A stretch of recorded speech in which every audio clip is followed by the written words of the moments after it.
राही बहुत ज्यादा गुस्से में और दुख में होती है। वह घर से चली जाती है। इधर प्रेम भी घर से चला जाता है। प्रेम मार्केट में जा रहा होता है तो वह बार बार किसी न किसी से टकराता हुआ जा रहा है, लेकिन उसका ध्यान सिर्फ और सिर्फ राही की यादों में ही तो होता है। इधर दूसरी तरफ हम राही को देखते हैं, वह भी बहुत ही ज्यादा अपसेट होती है। प्रेम के चलते चलते नीचे गिर जाती है, उसके हाथ से मिर्चियाँ नीचे गिर जाती है। फिर हम देखते हैं कि प्रेम हरी मिर्च खा रहा होता है। इधर राही अनु की रसोई में होती है, वह भी वहां पर बैठी बैठी मिर्ची ही खा रही होती है। राही और प्रेम दोनों को याद आ रहा होता एक दूसरे की। राही ने बोला था, प्रेम आज से हम दोनों का रिश्ता यहीं पे खत्म होता है। आगे हम अनुपमा में देखते हैं, अनुपमा मंदिर में बैठी हुई होती है और वह बहुत ही ज्यादा रो रही होती है। वह राही का नाम ले रही होती है। फिर अनुपमा सोचती है, राही कहीं गई कहाँ। अनुपमा परी के पास जाती है और परी को बोल रही होती है, राही कहाँ है। तो परी बता रही होती है कि राही घर में तो है ही नहीं, शायद हो सकता है वो अनु की रसोई में होगी। तो नमस्कार दोस्तों, आप सभी का स्वागत है मेरे यूट्यूब चैनल पे। आपके अपनी पसंदीदा शो अनुपमा से जुड़ी एक और अपडेट के साथ मैं आ गई हूँ, जहाँ पर देख रहे हैं कि जहाँ पे प्रेम का भंडाफोड़ हो जाता है कि वो पराग कोठारी का बेटा है, और जिससे दोनों राही और प्रेम दोनों में झगड़ा हो जाता है। दोनों अलग अलग राह पे चलते हैं। इधर जो है राही फोन करके कह देती है कि मुझे तुमसे कोई रिश्ता ही नहीं रखना है। अब इधर हम देखते हैं कि परी बोल रही होती है कि सब कुछ बिल्कुल परफेक्ट था, लेकिन पता नहीं हमारे घर में खुशियाँ टिकती ही नहीं। तो ईशानी बोल रही होती है, यह सब कुछ और सिर्फ राही की वजह से ही तो होता है। राही की वजह से हमारे घर के प्रॉब्लम्स आती हैं। परी को ये सब कुछ बिल्कुल अच्छा नहीं लग रहा होता है कि ईशानी राही पे इल्जाम लगा रही होती है। परी बोल रही होती है, तू ऐसी बातें मत कर माही, और बोल रही है कि होती है कि हाँ ईशानी बिल्कुल ठीक बोल रही है। यह सब कुछ सिर्फ और सिर्फ राही की वजह से तो हो रहा है। राही पहले जब यहाँ पर नहीं थी तो अनुपमा बस थोड़ी सी दुखी रहती थी, लेकिन राही के आने के बाद तो अनुपमा हमेशा से दुखी और परेशान रहने लग गई। और अगर प्रेम के साथ मैं होती तो मैं इतना ओवर रिएक्ट नहीं करती। अब राही को तो पता ही नहीं कि सब कुछ करने की क्या ही जरूरत है। इसने इतना ज़्यादा ओवर रिएक्ट क्यों किया, किसी को क्या फर्क पड़ता है। प्रेम कैसा भी हो, माही को तो परी को बोल रही होती है। वैसे तो हमेशा प्रेम सखी बनती है ना, तो फिर आज तूने तो कुछ भी क्यों नहीं बोला। परी माँ को बोल रही होती है कि मैं तेरी जितनी सेल्फिश नहीं हूँ। अगर प्रेम के नाम के आगे कोठारी लग गया तो मैं क्या उसकी ही साइड लेती रहूंगी। हम देखते हैं यह लोग झगड़ना शुरू कर देते हैं, और अचानक से बापूजी वहां पर आ जाते हैं और सभी लोगों को चुप कराते हुए बोलते हैं। तो परी बापूजी को बोल रही होती है, बापूजी इसे समझाइए, यह पागल होते जा रही है। माँ ही बोल रही होती है, बापूजी आप इसको समझाइए। इसके बाद यह लोग वहां से चले ही जाते हैं। इधर ईशानी बापूजी को बोल रही होती है कि बापूजी मैंने कुछ भी किया ही नहीं। वो भी वहां से चली जाती है। अब बापूजी ने अनुपमा के लिए परेशान हो रहे हैं और सोच रहे हैं कि एक बार फिर अनुपमा पता नहीं कितनी बुरी सिचुएशन में फंसने वाली है। आगे हम अनुपमा में देखते हैं कि अनुपमा जो है अनु की रसोई में आती है, तो अनुपमा देखती है कि राही जो है हरी मिर्च खा रही है। अनुपमा यह सब कुछ देखकर बहुत ही ज्यादा शॉक्ड हो जाती है। अनुपमा चीनी लेकर आती है और राही को जबरदस्ती खिलाती है। राही बहुत दुखी होती है, वह रो रही होती है और बोल रही होती है कि मम्मी मुझसे यह सब कुछ बिल्कुल भी बर्दाश्त ही नहीं हो रहा है। आगे हम पराग को देखते हैं। पराग सोच रहा होता है, अगर अनुपमा जी को सच में पता नहीं था कि प्रेम मेरा बेटा है, तो फिर अनुपमा जी और उनकी बेटी सारा का सारा गुस्सा मेरे बेटे पर निकालेंगी और मेरा बेटा कुछ भी बोल ही नहीं पाएगा। लेकिन यह चीज़ मैं बिल्कुल भी बर्दाश्त नहीं करूँगा। आगे करने वाला अगर प्रेम को कुछ भी हुआ तो मैं दुनिया में आग लगा दूंगा उनकी। आगे हम प्रेम को देखते हैं। प्रेम के पास बैठा हुआ होता है और वहाँ पे लोग होते हैं, वो प्रेम को पानी पिलाते हैं। तभी प्रेम के पास कॉफ़ी आ जाती है। पराग की गाड़ी वहीं से जा रही होती है। पराग की गाड़ी वहाँ पर रुकती तो है, तो पराग सोच रहा है यह कौन है जो सड़क पर बैठा बैठा रह रहा है, तो यह बिल्कुल ही बेचारा है। पराग वहाँ से चला जाता है, लेकिन पराग यह नहीं देखता कि वो तो प्रेम ही होता है। आगे हम राही को देखते हैं। राही रो रही होती है और बोल रही होती है, मम्मी प्रेम मेरा पहला प्यार है, उसने ही मुझे धोखा दे दिया। अब राही बोल रही होती है कि मम्मी मुझे अब सब कुछ समझ में आ रहा है। जब वनराज शाह ने आपको धोखा दिया था तब आप पर क्या बीती होगी। मैंने तो सिर्फ प्रेम से प्यार किया है, हम दोनों की शादी भी नहीं हुई है, लेकिन आपकी तो वनराज शाह से शादी भी हो चुकी थी। मम्मी मैं आपको पहले ही बोला था, हम दोनों की किस्मत बिल्कुल सेम है। हम दोनों ने प्यार किया, लेकिन हमें बदले में सिर्फ और सिर्फ धोखा ही मिला।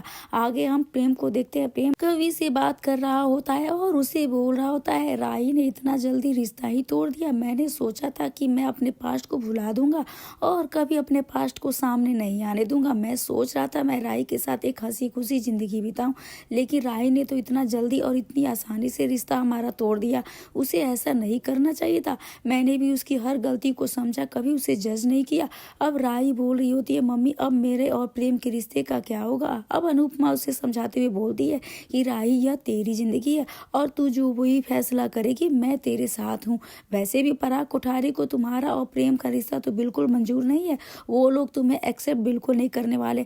अब राही के पास कॉल करती है प्रेम को और प्रेम खुश हो जाता है कि राही का फ़ोन आया है।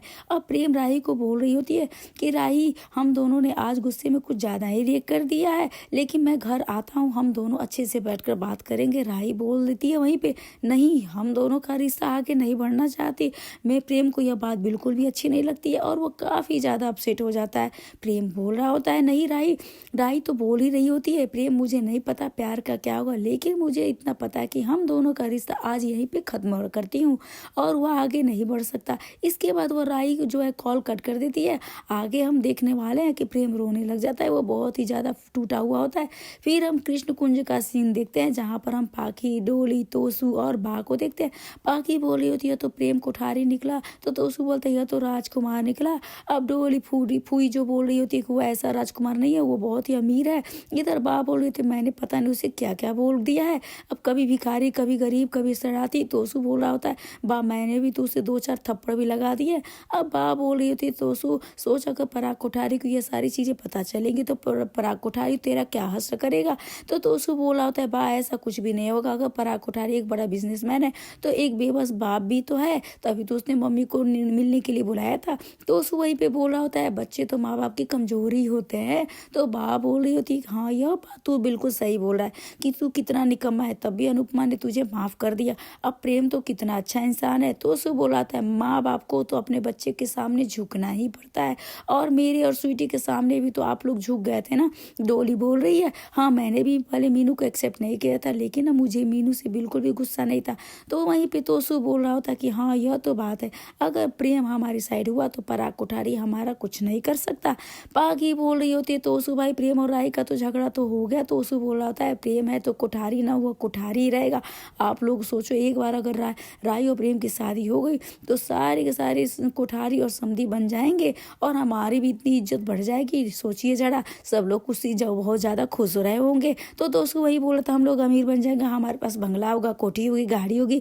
तो बापू जी आते और बोल रहे थे कि ऐसा कुछ नहीं होने वाला है भाई, अभी अनु की रसोई से आए और राही ने प्रेम से अपना सारा रिश्ता तोड़ दिया। अब बापू जी बोल ही रहे होते कि सब लोग सब कितने ज़्यादा स्वार्थी हैं। हम देखते हैं उन लोग का चेहरा बिल्कुल बुरी तरह से उतर जाता है। फिर बाबा बोल रही होती है यार राही भी कोई काम ढंग से करती नहीं। तो उसको बोला था अगर प्रेम और राही दोनों एक दूसरे से बात नहीं करेंगे तो मैं खुद जाकर उन दोनों को समझाऊं। पहले मैं इस रिश्ते के खिलाफ था, लेकिन अब मैं खुद ये रिश्ता करवाऊंगा ताकि हम लोग कोठारी की समधी बन जाए। आगे हम अनुपमा देखते हैं, अपने अनुपमा राही को सॉरी बोल रही होती है और बोल रही होती है यह सब कुछ सिर्फ और सिर्फ मेरी वजह से हुआ है, ना तो मैं प्रेम को घर पे लाती और ना ही यह सब कुछ होता। अनुपमा सॉरी बोल ही रही होती है तो राही बोल रही थी मम्मी आप सॉरी मत बोलो, आपकी तो कोई गलती ही नहीं है और मैंने तो कभी प्रेम से प्यार किया है ना, मैंने भी, इसमें मेरी कोई गलती नहीं है और ना ही आपकी कोई गलती है। अनुपमा राही को बोल ही रही थी राही तू एक बार फिर से सोच रहे थे, मुझे लगता है प्रेम के बिना तू नहीं रह पाएगी, क्या तुम सच में इस रिश्ते को खत्म करना चाहती हो। राही बोल रही होती है मम्मी मैंने इस रिश्ते को खत्म कर दिया। अनुपमा राही को हौसला देती है और बोल रही होती है अगर तूने फैसला ले लिया तो तुझे इस पर डटे रहना है। अनुपमा राही को बोल ही रही थी हम फैसले तो ले लेते हैं लेकिन ऊपर टिके रहना बहुत ही मुश्किल होता है। अगर तू यही चाहती है तो मैं तेरे साथ हूँ, मैं नहीं चाहती कि ऐसे तू डर के जी और तू दर्द को अपनी किस्मत मान ले, मैं चाहती हूँ तुम आगे बढ़ो। अब राही बोल रही होती है मम्मी अगर आप मेरे साथ हो ना तो मैं हर दर्द को सह लूंगी, लड़ लूंगी। अनुपमा बोली रहती है कि मैं हमेशा तेरे साथ हूँ। आगे हम देखते हैं राही अनु की रसोई में काम करी होती है और एक अनुपमा भी होती है। प्रेम चुपके राही को देख रहा होता है लेकिन अनुपमा को लगता है यहाँ पर कोई है, तो अनुपमा देखते है कि प्रेम पीछे की साइड हट जाता है। प्रेम फिर से राही को देख रहा होता है, राही को प्रेम अपने सामने देख लेती है। राही देखती है प्रेम बस उसे ही देख रहा है तो राही जाकर दरवाजा बंद कर देती है। अब अनुपमा बोल रही होती है कि क्या हुआ, राही झूठ बोल देती है और कहती है कि मच्छर आ रहे थे, तो आग जान के आग बोलती है कि हाँ तूने बिल्कुल सही किया। अब इधर हम देखेंगे कि प्रेम नीचे गिरने वाला था तो माँ ही प्रेम को बचा लेगी, प्रेम को बस राही की ही याद आ रही होगी। इधर राही अनु की रसोई में हो होती है और वह अपने फ़ोन में अपनी प्रेम की पिक्चर देख रही होती है। प्रेम दीवार के ऊपर राही राही नाम लिख रहा होता है। यह बात माही को बिल्कुल अच्छी नहीं लगती है। इधर हम देखेंगे राही किचन में काम करी, वो केक के ऊपर प्रेम का नाम लिखती है। अनुपमा देखती है कि राही तो प्रेम को भुला ही नहीं पाएगी। अगली सुबह हम देखेंगे सब लोग घर में बैठे हुए हैं। अनुपमा वहाँ से उठकर जा ही रही थी, तभी अनुपमा देखती है कि प्रेम घर पे आ गया। अनुपमा बोल रही होती है कि तुम प्रेम बोल रहा होता है तो हाँ, मैं नहीं रह पाया आपके बिना, एक दिन भी नहीं रह पाया। अगर आपको मुझे पीटना है, मारना है, गाली देना है, सब कीजिए, लेकिन प्लीज़ आप मुझे अपने से दूर मत कीजिए। अब प्रेम बोलता है मैं अपने खुद के परिवार से दूर रह सकता हूँ, लेकिन इस परिवार से दूर नहीं रह सकता। प्रेम सब लोग के सामने हाथ जोड़ता बोल रहा था प्लीज़ मुझे मौका दीजिए। अब प्रेम राही को बोल रही होती कि राही आई लव यू, प्लीज़ मुझे एक चांस दे दो। राही अभी भी गुस्से के अंदर हो रही होती। राही प्रेम के पास जाती है और प्रेम को जोर से धक्का मार देती है। अब प्रेम नीचे गिरने ही वाला होता है, लेकिन उसके पिता पराग कोठारी वहाँ पर आ जाते हैं और अपने बेटे को बचा लेते हैं। और इसी के साथ आज का एपिसोड यहीं पे द एंड होता है। तो गाइस डेली अपडेट के लिए हमारे चैनल को सब्सक्राइब कर ले। अब क्या पराग अपने बेटे प्रेम के लिए राही का रिश्ता मांगना चाहता है। पराग अनुपमा के घर गया है, अनुपमा के सामने हाथ जोड़कर माफ़ी मांग रही है। अब पराग बोलता है अनुपमा जी मैंने आपके साथ बदतमीजी की, इसके लिए प्लीज़ मुझे माफ़ कर दिए। लेकिन अनुपमा वही सोच रहे थे कि यह तो बड़ा आदमी है और इसमें इतनी अकड़ है, लेकिन यह सब कुछ ऐसा ये क्यों कर रहा है। अनुपमा को समझ नहीं आता कि पराग कोठारी यह सब कुछ अपने बेटे प्रेम के लिए कर रहा है। तो सो गाइस आपको क्या लगता है, क्या अनुपमा और राही प्रेम की शादी के लिए हाँ कर देगी या फिर अनुपमा प्रेम और राही की शादी के खिलाफ हो जाएगी। आपको क्या लगता है क्या होगा। आप अपना ओपिनियन हमारे साथ जरूर से शेयर करेगा। अपने विचार हमें कमेंट करके दोस्तों जरूर से बताइएगा। वीडियो अच्छी लगे तो वैसे वीडियो को लाइक करें, शेयर करें और सब्सक्राइब करना ना भूले दोस्तों। तो मिलते हैं नए वीडियो के साथ, नए अपडेट के साथ। तब तक के लिए बने रहिए हमारे साथ।